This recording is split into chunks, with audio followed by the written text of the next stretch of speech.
So, the special committee investigating allegations of sexual assault against some teachers at the beg your pardon, Ejisiman Senior High School is recommending sanctions against some 8 teachers for sexual advances at students. We asked you to share your experience if you or someone you know has ever been harassed sexually by a teacher. It's just on my field of work, okay? I'm into photography, and these are some of the challenges we face most of the time. There are clients that you meet them, you want to work for them, and then you realize that their approach to you, their position, some of their outfit, and the way they do their things. I remember some time ago taking some photograph of a lady, and she continually goes like, "Oh, I want it this way," and was pushing the boobs and all those stuff, you know. But then I wasn't moved because my focus is on the job, okay, and that was the only thing that saved me. Because if I could be that of like anyone else, I could be allured to it. So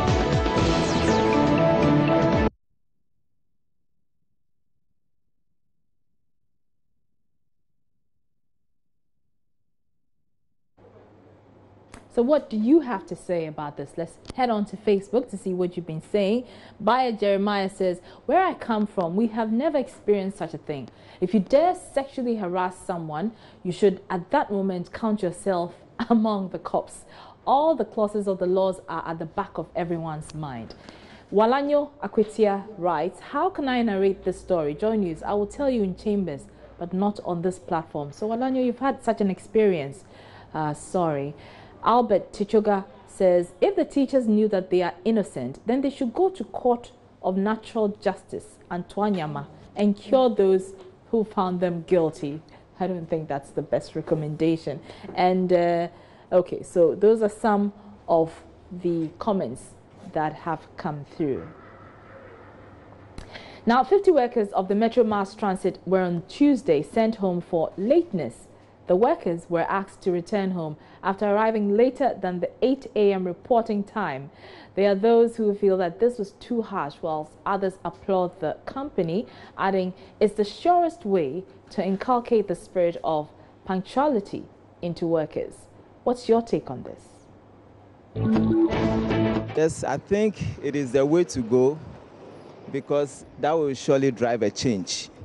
If people report to work late and nothing is done, they will continue doing the same, but something must happen for a change to occur. So, sacking them for coming to work late, I think it's a good thing. Sure. Yeah, I think that nowadays, the youth, especially the youth, due to social media and the rest, we don't focus on the work. So we usually come to work at our own convenience.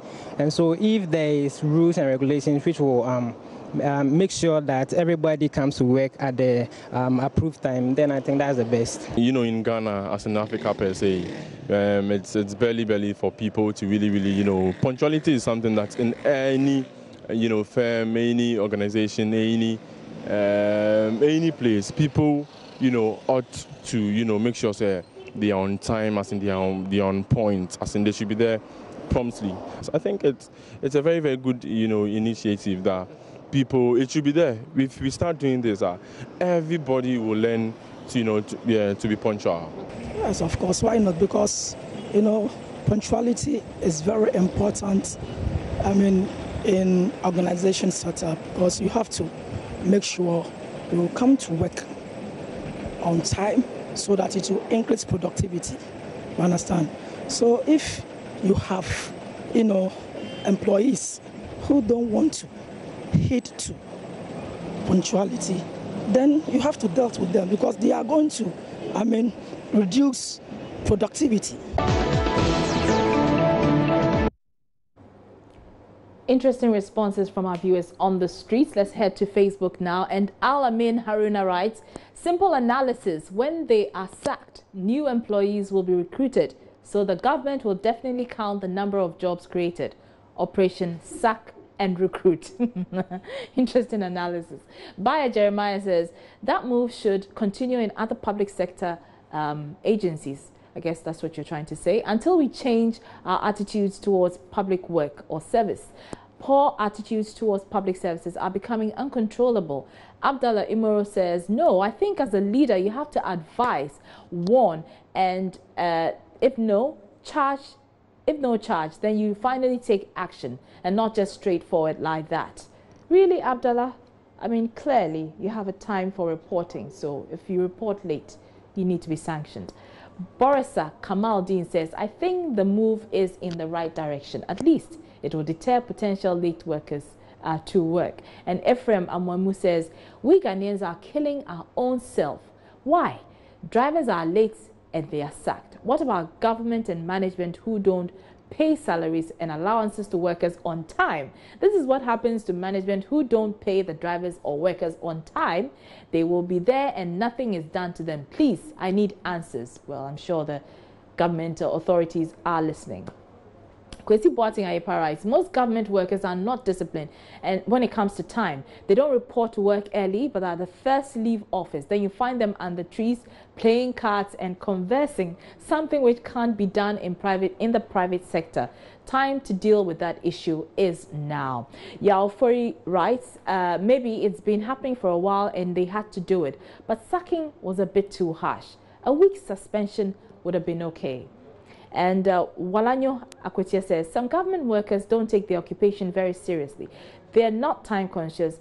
If it is their own private work, will they be late? I plead on behalf of them to forgive them, but sign a bond that will show that they won't be late to work. And if late to work again, they should send their salaries into the state coffers. I mean, every government institution. Okay, Agoski Heights says, I think this is a good initiative. Other companies and institutions should learn from this so that we can improve on our dwindling productivity. Eric Kwabna Asante says, should this be news? Yes, Eric, it should be news. Now on to another topic. Crushes are completely natural, not too easy to handle, and most of the time completely harmless. It can be fun, you know, crushing after a person, even if you know pursuing a relationship with them is pointless.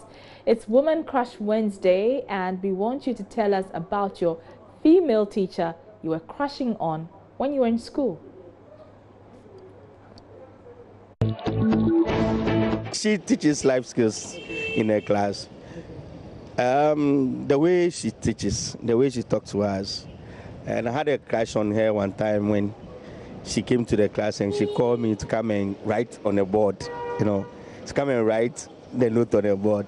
The way she hugged me, the way she, hold my hands so that we went to the class. It was good, beautiful, you know, and then the class started, hey, and they started shouting and, you know, we became friends. She used to invite me to the house to do some of the stuff. So from then, we became friends. So her name is Madame Bless, right? She was my English teacher, and she was caring and like anytime I was the class prefect, so anytime she comes in, she doesn't want to talk to anybody. She wants to speak to me first before she speaks to anybody. If I'm not in class, she wouldn't feel comfortable teaching. Like, she wants me to be there always because, like, she can call for me and I'm always there, you know, take the books to her and all. She does it. She was fair, very nice and very intelligent. So I was picturing her to be a woman who will be a blessing to the husband, so to speak. So I was actually imagining having a wife like that if I come of age. What was she teaching? She was teaching mathematics. Yes, commerce. Wait, which class? Form 3. SHS 3.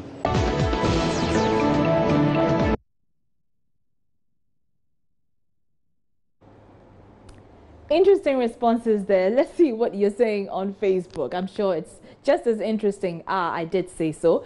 Borisa Kamaldeen says, frankly speaking, my biology teacher was a mentor. I used to admire her most. She was beautiful and brilliant. At a point, I was wishing she was my age mate so that I can marry her in the future. I wonder where she is now, Kamaldeen. Now, Baya Jeremiah writes, to be frank with you, all my female teachers have become my mentors or role models in all sectors of human endeavors. Even though I was swallowing saliva because the wishes of a dog for the liver of a lion is in vain, I salute them all. Okay, so Daniel Papabi says, no female teacher, but my junior, a girl by name Sarah Amankwa, who was in Form 1, and we are still together. Well, good for you. Michael Burrows says, all my female teachers were cherishable, but back in SHS, those female National Service teachers were so cute and charming. Okay, I'll leave it there. Ofori Yao Prince says, my female teachers have always been old people. However, I loved them when their young daughters came to visit. I'm sure you did, Ofori. Aziz Fiz Senior Ghana says, Madam Betty at Atebubu SHS, she is so charming and wow. Oh, wow. And Sami Asumbua says, Madam Nancy at Susek. Okay. Oh my God, I was young, but I loved her. That must have been some crush. Abdallah Moro says, I don't want to remember her again. Oh, what happened, Abdallah? And Mike says, LOL, I miss them all. Walanyo Akwetia says, I know plenty in Denchambor district, and some of them are watching Joy News, so I won't go into details. But this topic won't die now. They should come and see me, else Joy News will hear to whom it may concern.